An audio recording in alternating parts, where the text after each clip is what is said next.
بسم اللہ الرحمن الرحیم وَيَسْأَلُونَكَ عَنْ ذِي الْقَرْنَيْنِ قُلْ سَأَتْلُو عَلَيْكُمْ مِنْهُ ذِكْرًا صدق اللہ العظیم۔ سورۃ الکہف آیت نمبر 83۔ ان مبارک آیات میں اللہ تعالیٰ نے تاریخ انسانی کے ایک عظیم بادشاہ حضرت ذوالقرنین ان کی زندگی کے کچھ اہم واقعات کا ذکر کیا ہے، اور ان کے ساتھ ہی ایک مشہور مخلوق یاجوج ماجوج اس کا بھی کچھ ذکر ان مبارک آیات میں آیا ہے۔ پچھلے جمعۃ المبارک کی مجلس میں وہ واقعات ہم نے تفصیل کے ساتھ ذکر کیے تھے۔ ابھی ہم وہ مبارک آیات پڑھیں گے جو ان واقعات سے متعلق اللہ تعالیٰ نے نازل فرمائی ہیں، پھر آگے انشاءاللہ اگلی آیات کا سلسلہ چلے گا۔ اللہ رب العزت ارشاد فرماتے ہیں وَيَسْأَلُونَكَ عَنْ ذِي الْقَرْنَيْنِ، اے رسول صلی اللہ علیہ وسلم، یہ لوگ آپ سے ذوالقرنین کے بارے میں سوال کرتے ہیں، پوچھتے ہیں۔ قل، آپ ان سے فرما دیجئے، کہہ دیجئے، سَأَتْلُو عَلَيْكُمْ مِنْهُ ذِكْرًا، کہ میں اس کے ذکر کا کچھ احوال، اس کے ذکر میں سے کچھ چیزیں آپ کے سامنے تلاوت کرتا ہوں، آپ کے سامنے پڑھتا ہوں جو اللہ تعالیٰ نے نازل فرمائی ہیں۔ آگے پھر اللہ رب العزت تعارف کروا رہے ہیں۔ اِنَّا مَكَّنَّا لَهُ فِي الْأَرْضِ، ذوالقرنین ہمارا ایسا بندہ تھا جسے ہم نے زمین پر خوب طاقت اور قوت عطا فرمائی تھی۔ وَآتَيْنَاهُ مِن كُلِّ شَيْءٍ سَبَبًا، اور ہم نے اسے ہر چیز کا سامان اور اسباب عطا کیے تھے۔ اس سے معلوم ہوتا ہے کہ وہ کی تاریخ کے بہت عظیم بادشاہ تھے۔ حضرت سلیمان علیہ السلام کو اللہ تعالیٰ نے ایک حکومت عطا کی، اور اس کے بارے میں فرمایا کہ اس جیسی حکومت نہ پہلے کسی کو دی گئی ہے اور نہ بعد میں کسی کو دی جائے گی۔ حضرت سلیمان علیہ السلام کے بعد اللہ تعالیٰ نے حضرت ذوالقرنین کا ذکر فرمایا کہ ان کو اللہ تعالیٰ نے زمین پر خوب طاقت اور قوت عطا کی تھی، خوب ان کی طاقت کا سکہ جمایا ہوا تھا، اور ہر مال و اسباب اللہ تعالیٰ نے ان کو عطا کیا تھا۔ پھر ان کے پہلے سفر کا ذکر ہے، فَأَتْبَعَ سَبَبًا، کہ اس نے، ذوالقرنین نے، اپنے سامان اور اسباب کا پیچھا کیا۔ تو یہ میں نے پچھلے جمعہ میں تفصیل سے بیان کیا تھا کہ حضرت ذوالقرنین کے سفر کا طریقہ کیا تھا۔ ان کا مال و اسباب، راستے کی تیاری، لشکر کا ایک حصہ پہلے آگے چلا جاتا تھا، پھر وہ پیچھے پیچھے چلتے تھے۔ تو اللہ تعالیٰ نے مختصراً ذکر کیا فَأَتْبَعَ سَبَبًا، کہ وہ اپنے ساز و سامان کو بھیج کر اس کے پیچھے پیچھے چلا۔ حَتَّى إِذَا بَلَغَ مَغْرِبَ الشَّمْسِ، یہاں تک کہ وہ سورج کے غروب ہونے کے مقام تک پہنچا۔ یہ اس زمانے کے اعتبار سے، اس زمانے میں جتنے لوگوں کے پاس معلومات تھیں کہ وہ ایک ساحل تک پہنچے جس سے آگے کوئی انسانی آبادی یا کوئی زمین یا خشکی نظر نہیں آتی تھی۔ وَجَدَهَا تَغْرُبُ فِي عَيْنٍ حَمِئَةٍ، ذوالقرنین نے وہاں پر یہ محسوس کیا، یہ بات انہوں نے وہاں پر یہ نوٹ کی، یہ تجربہ کیا، انہوں نے یہ پایا کہ سورج دلدل کی ایک ندی کے اندر غروب ہو رہا ہے۔ اب اس آیت کو لے کر بعض لوگ اعتراض کرتے ہیں کہ دیکھو جی، علم اور تحقیقات تو یہ کہتی ہیں کہ سورج کسی ندی کے اندر غروب نہیں ہوتا، حقائق یہ کہتے ہیں کہ سورج کہیں بھی غروب نہیں ہوتا، بس غائب ہو جاتا ہے لیکن دوسرے علاقے میں چمک رہا ہوتا ہے، ٹیلی فون پر رابطے ہیں، آپ رات کے 12 بجے امریکہ میں کال میں لائیں اور ان سے پوچھیں کہ یار کیا کنڈیشن ہے، وہ بتائیں گے کہ دن کے 12 بجے ہوئے ہیں، تو اب تو گواہی ہوگی بھی، سورج تو موجود ہے، وہ تو ندی میں نہیں غروب ہوا، دلدل میں نہیں غروب ہوا، تو اللہ نے یہ کیوں کہا، قرآن میں یہ بات کیوں آئی، یہ تو سائنس کے خلاف ہے۔ تو اللہ تعالیٰ نے یہ اپنا فیصلہ تو سنایا ہی نہیں، اللہ تعالیٰ نے فرمایا کہ اس نے یہ محسوس کیا، اس زمانے کے اعتبار سے جو لوگوں کے علم تھا، تجربات تھے، جو اس نے محسوس کیا اللہ نے وہ بتایا ہے کہ اس نے یہ بات محسوس کی۔ اسی طرح اور بہت ساری چیزیں ہیں جو اللہ تعالیٰ نے ان کے زمانے کے اعتبار سے بیان کی، کہ جس طرح لوگ اس چیز کو محسوس کرتے تھے، جس طرح اسے اپنے سامنے پاتے تھے، جو سمجھتے تھے، ان کو اسی کے انداز میں انہی کی زبان میں بیان کر دیا۔ اللہ تعالیٰ نے فرمایا وَجَدَهَا تَغْرُبُ فِي عَيْنٍ حَمِئَةٍ، اس نے یہ پایا کہ سورج دلدل کی ایک ندی میں غروب ہو رہا ہے۔ وَوَجَدَ عِندَهَا قَوْمًا، اور وہاں پر اس ساحل علاقے پر ایک قوم کو پایا، انہوں نے ان پر فتح حاصل ہوئی، اس علاقے کا کنٹرول حاصل ہوا۔ قُلْنَا يَا ذَا الْقَرْنَيْنِ، پھر ہم نے کہا کہ اے ذو القرنین، اما ان تعذب و اما ان تتخذ فیہم حسنا، آپ کا اختیار ہے، چاہے تو آپ ان لوگوں کو سزا دیں یا آپ ان کے ساتھ حسن سلوک کریں، ان کو معاف کر دیں، ان کے ساتھ حسن سلوک کریں، یا آپ ان کو سزا دیں، یہ آپ کا اختیار ہے۔ میں نے پچھلے جمعہ میں بھی بیان کیا تھا کہ جنگ بدر میں جب اللہ تعالیٰ نے مسلمانوں کو فتح دی اور دشمن میدان بدر سے بھاگ گیا، تو ان کے 70 قیدی جو مسلمانوں کے ہاتھوں سے گرفتار ہوئے تھے مشرکین کے، اللہ تعالیٰ نے اختیار دیا تھا کہ چاہیں تو ان کو قتل کر دیں، کیونکہ یہ جنگ کرنے کے لیے آئے تھے، کوئی شادی میں تو نہیں آئے تھے نا، جنگ کے لیے آئے تھے، آپ کو ختم کرنے کے لیے، مٹانے کی نیت سے آئے تھے، تو دشمن ہے آپ کے، آپ نے اب ان کو گرفتار کر لیا، چاہیں تو آپ ان کو قتل کر دیں، ان کی گردنیں اڑا دیں، اور چاہیں تو آپ ان کے ساتھ احسان حسن سلوک کریں، ان کو رہا کر دیں، فری میں رہا کر دیں یا فدیہ لے کر دیں، ساری آپ کی مرضی، سارا اختیار اللہ تعالیٰ نے مسلمانوں کو دے دیا۔ تو ہر جنگ میں مسلمانوں کے پاس یہی اختیار ہوتا ہے کہ جب دشمن کو جنگ کے ذریعے سے فتح کیا گیا ہے، اب اختیار ہے، چاہیں تو حسن سلوک کریں، چاہیں تو اپنے پرانے بدلے لے لیں۔ اللہ تعالیٰ نے یہی حضرت ذوالقرنین کو اختیار دیا کہ آپ چاہیں تو ان کو سزا دے دیں، چاہیں تو ان کے ساتھ حسن سلوک کریں۔ تو حضرت ذوالقرنین نے اس موقع پر پھر خطبہ ارشاد فرمایا، قال، ذوالقرنین نے کہا، اما من ظلم فسوف نعذبہ، جو کوئی بے انصافی کرے گا، جو ظلم کرے گا، ہم اسے ضرور سزا دیں گے، ثم يرد الى ربہ، پھر وہ اپنے رب کے پاس لوٹ جائے گا، فیعذبہ عذابا نکرا، اللہ تعالیٰ پھر اس کو اس سے بھی بری سزا دے گا، اس سے بھی برا عذاب دے گا، کہ ایک تو سزا ہم دیں گے ظالم کو یہاں پر، پھر جب وہ آگے جائے گا تو اللہ تعالیٰ اس سے، اللہ کا عذاب اس سے بھی زیادہ سخت ہے، ہماری سزا سے بھی زیادہ سخت ہے۔ وَأَمَّا مَنْ آمَنَ، اور وہ جو ایمان کے ساتھ رہے گا، ایمان لے آئے گا، وَعَمِلَ صَالِحًا، اور نیک اعمال کرے گا، اللہ کی اطاعت و فرما برداری کرے گا، فَلَهُ جَزَاءً الْحُسْنَى، اس کا بدلہ تو احسان ہے، اس کا بدلہ تو نیکی ہے، اس کے ساتھ ہم حسن سلوک کریں گے، اس کے ساتھ ہم نیکی اور بھلائی کریں گے، وَسَنَقُولُ لَهُ مِنْ أَمْرِنَا يُسْرًا، اور ہم اس کے ذمے کوئی سخت کام نہیں لگائیں گے، کوئی سخت سزا نہیں دیں گے، کوئی سخت ٹیکس نہیں لگائیں گے، ہم آسانی والا معاملہ کریں گے، جو ایمان اور اعمال صالحہ کی زندگی اختیار کرے گا۔ ہاں البتہ جو ظلم اور ناانصافی کا راستہ اختیار کرے گا، اسے ہم بھی سزا دیں گے، آگے پھر اللہ تعالیٰ بھی اسے شدید عذاب دیں گے۔ یہ پہلے سفر کا مختصر سا واقعہ ہے۔ دوسرے سفر کا ذکر شروع ہوتا ہے، ثم اتبع سببا، پھر انہوں نے دوسرا سفر کیا، اسی طریقے سے آگے اپنا اسباب بھیجا، خود پیچھے پیچھے چلے۔ حتی اذا بلغ مطلع الشمس، یہ سفر ان کا مشرق کی طرف تھا، یہاں تک کہ وہ چلتے چلتے مشرقی ساحل پر پہنچے۔ کون سا علاقہ ہوگا؟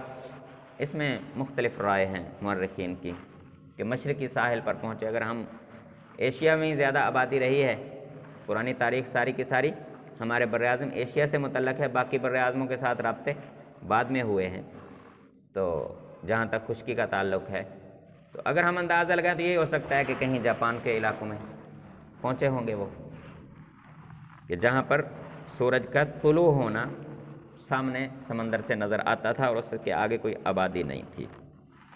سورج کے طلوع ہونے کی جگہ تک پہنچے. وجدہا، اب یہاں بھی اللہ تعالیٰ نے فرمایا کہ اس نے پایا، تطلع علی قوم، ایسی قوم پر سورج طلوع ہوتا ہے، لم نجعل لہم من دونہا سترا، کہ ان کے سامنے سورج کے راستے میں کوئی رکاوٹ نہیں ہے. سورج طلوع ہوتا ہے تو سب سے پہلی روشنی اس قوم پر پڑتی ہے. یہ انہوں نے پایا، یہ اللہ نے نہیں کہا اپنی طرف سے، اللہ نے کہا کہ انہوں نے یہ محسوس کیا کہ یہ ایسی قوم ہے کہ جب سورج طلوع ہوتا ہے تو سب سے پہلی روشنی ان پر پڑتی ہے. کذالک وقد احطنا بما لدیہ خبرا، یوں ہی ہے ان کی زندگی کی خبریں، ان کی زندگی کے واقعات. بے شک ہم نے ان کی زندگی کے واقعات، ان کی خبروں کو اپنے علم میں محفوظ، ہمارے علم میں محفوظ ہیں یہ چیزیں، ہم ان کا احاطہ کیے ہوئے ہیں. لوگ ان کے بارے میں جو دائیں بائیں کی کہانیاں سنائیں جھوٹی سچی، ان کی کوئی حقیقت نہیں ہے. ہاں، جو اللہ تعالیٰ نے بیان کیا یہ اصل حقیقت ہے، یہی اصل واقعہ ہے. پھر تیسرے سفر کا ذکر، ثم اتبع سببا، پھر انہوں نے تیسرا سفر کیا، اسی طرح پہلے مال و اسباب آگے بھیجا، پھر اس کے پیچھے سفر کیا. تو بظاہر ظاہری حالات کو اگر دیکھا جائے جو بیان ہوا ہے تو اس سفر میں مشرق اور مغرب کا کوئی ذکر نہیں ہے، لیکن محسوس یہ ہوتا ہے کہ یہ سفر ان کا شمال کی طرف تھا. حتی اذا بلغ بین السدین، یہاں تک کہ وہ ایک گھاٹی میں پہنچے، دو پہاڑوں کے درمیان، پہاڑی سلسلے ادھر بھی درمیان میں گھاٹی، وہ دو پہاڑوں کے بیچ پہنچے. وجد من دونہما قوما، اور ان پہاڑوں سے آگے انہوں نے ایک ایسی قوم سے ان کی ملاقات ہوئی، لا یکادون یفقہون قولا، جن کے باتوں سے ان کو سننے والوں، ان کی تو اپنی زبان تھی نا، تو یہ جو گئے ان کو یہ لگتا تھا کہ یار یہ اپنی شاید زبان بھی نہیں سمجھتے. اب جب مجھے سمجھ نہیں آ رہی کسی کی زبان تو میں لگتا ہوں شاید یار ان کو بھی سمجھ نہیں آ رہی، حالانکہ ان کی تو اپنی زبان تھی. تو اس طرح کی زبانیں ادھر ہی بولی جاتی ہیں، ادھر عربی، فارسی، یہ ہماری پنجابی، اردو، یہ کچھ نہ کچھ مکس ہو جاتی ہیں. لیکن اس علاقے میں چلتے جائیں آگے، وہ چائنا والے یا ہمارے ہی ادھر جو اوپر بیٹھے ہوئے ہیں پشتو والے، ان کی کچھ سمجھ ہی نہیں آتی کہ کیا کہنا چاہتے ہیں، کیا کہہ رہے ہیں. تو اللہ تعالیٰ نے فرمایا کہ ان کو یوں محسوس ہوا کہ یار ان کی کوئی زبان نہیں ہے، یہ شاید یہ خود بھی نہ سمجھتے ہیں ایک دوسرے کی زبان، ہمیں تو ان کی کیا سمجھ آئے گی. بہرحال پھر ترجمان کے ذریعے سے یا جیسے بھی کوئی طریقہ اختیار کیا گیا، ان کی بات کو سمجھنے کی کوشش کی گئی، ان کے مسائل کو سنا گیا. تو انہوں نے حضرت ذوالقرنین سے عرض کیا، قالوا، وہ قوم والے کہنے لگے، یا ذوالقرنین، اے ذوالقرنین، ان یاجوج و ماجوج مفسدون فی الارض، ہمارا سب سے بڑا مسئلہ یہ ہے کہ ادھر یاجوج ماجوج ایک قوم ہے، وہ جب یہاں ہمارے علاقے میں آتے ہیں تو بڑا فساد مچاتے ہیں، سب کچھ چھین چھان کر لوٹ مار کر کے سب کچھ لے جاتے ہیں، بڑا ہمیں پریشان کرتے ہیں. مفسدون فی الارض، بڑا زمین میں فساد اٹھاتے ہیں. فہل نجعل لک خرجا، تو کیا اگر آپ کہیں تو ہم تمہیں آپ کو کچھ خراج ادا کر دیں، کچھ ٹیکس ادا کر دیں، ہمارے ذمہ لگائیں، جس طرح ہمارے ہوتا ہے ڈھال لگا دو جی، ٹاڑ، تھوڑے تھوڑے پیسے سارے ذمہ لا دو، انہیں دے دو، فلاں کام کروانا. تو اس قوم نے کہا کہ ہم کوئی آپ کو ٹیکس وغیرہ دے دیتے ہیں، کوئی خراج وغیرہ دے دیتے ہیں، آپ بادشاہ ہیں، آپ کو یہاں پر نہ کوئی ایسا انتظام کر دیں، کوئی ایسی بڑی دیوار یا کوئی ایسا رکاوٹ بن جائے کہ وہ قوم ہمیں پریشان نہ کرے. فہل نجعل لک خرجا، کیا ہم آپ کو کچھ خراج وغیرہ دیں، کوئی ٹیکس وغیرہ دیں، علی ان تجعل بیننا و بینہم سدا، تاکہ آپ ہمارے اور یاجوج ماجوج کے درمیان ایک دیوار بنا دیں.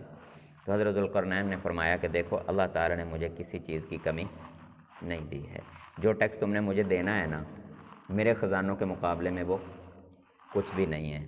تو تم اپنا کھاؤ پیو، تم سے میں کچھ نہیں لیتا.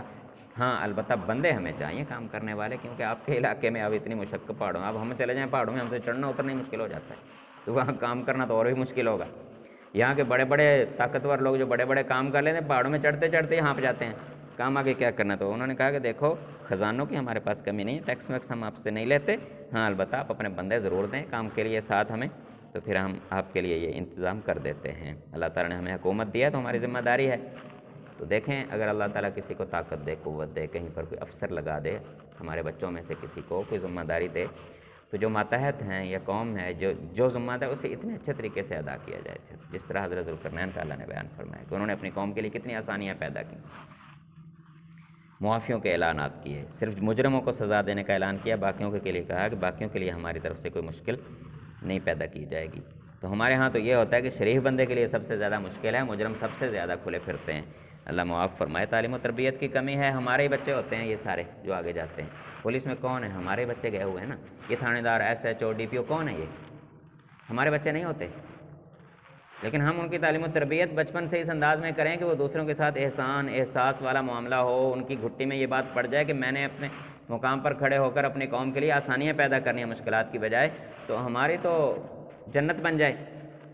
تو ہم نے اپنے بچوں کی تعلیم و تربیت نہیں کی تو جس وقت جیسے وہ پولیس میں بھرتی ہوتا ہے وہ باپ کو بھی نہیں پہچانتا، پھر چھوٹے سے عہدے پر چلا جاتا ہے تو باپ کی عزت کرنا بھی بھول جاتا ہے۔ یہ ہماری سب سے بنیادی کمزوری ہماری اپنی ہے کہ ہمارے بچے جب عہدوں پر جاتے ہیں تو اپنی ہی قوم کے لیے پھر وہ عذاب بن جاتے ہیں۔ اللہ تعالیٰ معاف فرمائے۔ تو ایسے واقعات، ایسی چیزیں، ایسی تربیت بچپن سے ہو اپنے بچوں کی کہ وہ جتنی بھی طاقت پر چلے جائیں، کسی عہدے پر چلے جائیں، کسی اختیار پر چلے جائیں تو وہ آسانیاں پیدا کرنے والے ہوں، نہ کہ مشکلات۔ بس اپنی کوٹھی کھڑی کرنی، اپنے بچوں کے لیے حرام حلال جائیداد بنانا اور باقیوں کے لیے عذاب زندگیاں کر دینا، یہ نہ ہو۔ حضرت ذوالقرنین نے کہا کہ دیکھو خزانوں کی میرے پاس کمی نہیں ہے، اللہ تعالیٰ نے مجھے تم سے بہتر عطا کیا ہے، فَأَعِينُونِي بِقُوَّةٍ، ہاں ذرا اپنے طاقتور مردوں کو لاؤ، طاقت کے ذریعے سے ہماری مدد کرو، کام کرو۔ اجعل بینکم وبینہم ردما، ہم ان کے اور تمہارے درمیان ایک موٹی دیوار کھڑی کر دیتے ہیں۔ پھر انہوں نے حکم دیا اپنے لشکر کو، آتونی زبر الحدید، لوہے کے تختے لاؤ۔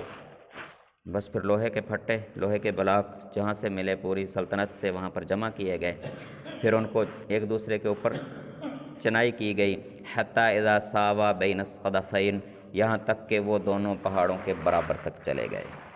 قال انفخوا، پھر کہا بھی اب آگ کا انتظام کرو، اب آگ کا انتظام کرو۔ پھر آگ کا انتظام کیا گیا، وہاں پر تانبا پگھلانا شروع کیا، حتی اذا جعلہ نارا، یہاں تک کہ وہاں پر آگ ہی آگ ہو گئی۔ قال آتونی افرغ علیہ قطرا، کہا لاؤ میرے پاس اس پر پگھلا ہوا تانبا ڈالو۔ اب تو تانبا پگھلا ہوا پھر ان لوہے کے جو بلاک اور پھٹے چنے گئے تھے ان کے اوپر پھر پگھلا ہوا تانبا ڈالا گیا۔ فما استطاعوا ان یظہروہ، اب ان کی طاقت نہیں ہے کہ وہ اسے کراس کر سکیں، وما استطاعوا لہ نقبا، اور اب ان کے میں یہ طاقت نہیں ہے کہ وہ اس میں سوراخ کر سکیں۔ قال ھذا رحمۃ من ربی، حضرت ذوالقرنین نے کہا یہ کہ میرے رب کی رحمت سے سب کچھ ہوا ہے، میرا اس میں کوئی کمال نہیں ہے۔ فَإِذَا جَاءَ وَعْدُ رَبِّي جَعَلَهُ دَكَّا، جب میرے رب کا وہ وعدہ پورا ہو جائے گا کہ یاجوج ماجوج کو نکلنا ہے یہاں سے، تو بس پھر یہ دیوار ریزہ ریزہ ہو جائے گی، ٹکڑے ٹکڑے ہو جائے گی۔ وَكَانَ وَعْدُ رَبِّي حَقًّا، بے شک میرے رب کا وعدہ سچا ہے۔ یہ آپ نے سنا ہوگا کہ ٹائٹینک ایک جہاز بنایا تھا انگریز نے، تو انہوں نے کہا تھا کہ اب اسے مسلمانوں کا خدا بھی تباہ نہیں کر سکتا، اب اسے مسلمانوں کا خدا بھی تباہ نہیں کر سکتا، تو وہ اپنے پہلے ہی سفر میں چند منٹ کے بعد ڈوب گیا تھا۔ آج تک اس کو رو رہے ہیں، آج تک اس کو رو رہے ہیں۔ ایک ایمان والا ہے، اس نے اتنا بڑا پروجیکٹ پورا کیا، اتنا بڑا پروجیکٹ پورا کرنے کے بعد کہتا ہے میرے رب کی رحمت سے ہوا ہے، میرا اس میں کوئی کمال نہیں ہے۔ اللہ تعالی ہمیں بھی ایسی ہی اپنے رب کے ساتھ تعلق اور محبت نصیب فرمائے۔ وَتَرَكْنَا بَعْضَهُمْ يَوْمَئِذٍ يَمُوجُ فِي بَعْضٍ، پھر اللہ تعالیٰ نے خود اعلان فرمایا کہ ہاں وہ وقت تو ضرور آئے گا، وہ وقت ضرور آئے گا جب ہم اس قوم کو وہاں سے چھوڑیں گے اور وہ موجوں کی صورت میں انسانوں کے اندر پھر گھستے چلے جائیں گے، آبادیوں کے اندر داخل ہوتے چلے جائیں گے۔ اللہ تعالیٰ ایسے فتنے سے، ایسی آزمائش کی گھڑی سے ہم سب کی حفاظت فرمائے۔ وَنُفِخَ فِي الصُّورِ، پھر آخر میں قیامت کا سور پھونکا جائے گا۔ فَجَمَعْنَاهُمْ جَمْعًا، پھر انسان بھی، یاجوج ماجوج بھی، فرما بردار بھی، نافرمان بھی، سب کے سب قیامت کے دن میدان حشر میں جمع کر دیے جائیں گے۔ وَعَرَضْنَا جَهَنَّمَ يَوْمَئِذٍ لِّلْكَافِرِينَ عَرْضًا، اور اس دن ہم کافروں کے سامنے جہنم کو پیش کر دیں گے کہ یہ ہے وہ جگہ جس کا تم انکار کرتے رہے۔ الَّذِينَ كَانَتْ أَعْيُنُهُمْ فِي غِطَاءٍ عَن ذِكْرِي، وہ لوگ جن کی آنکھوں پر پردے پڑے ہوئے تھے، میری یاد سے غافل تھے، میری تعلیمات سے، میری ہدایات سے غافل تھے۔ وَكَانُوا لَا يَسْتَطِيعُونَ السَّمْعَ، اور وہ اتنی استطاعت بھی نہیں رکھتے تھے کہ میرے کلام کو، میری کتاب کو، میرے نبیوں کی دعوت کو سن ہی لیتے، اتنی تاب بھی نہیں، سنتے بھی نہیں تھے، فوراً شور مچا کے آگے سے مذاق اڑانا شروع کر دیتے تھے۔ اللہ تعالیٰ ایسی حرکات اور عادات سے ہماری حفاظت فرمائے۔ اللہ اور اس کے رسول صلی اللہ علیہ وسلم کی طرف سے آنے والا ہر پیغام ہمارے لیے دل و جان کے لیے حاضر ہے۔ دعا ہے کہ اللہ تعالیٰ قبول فرمائے، سنت ادا کر لیں۔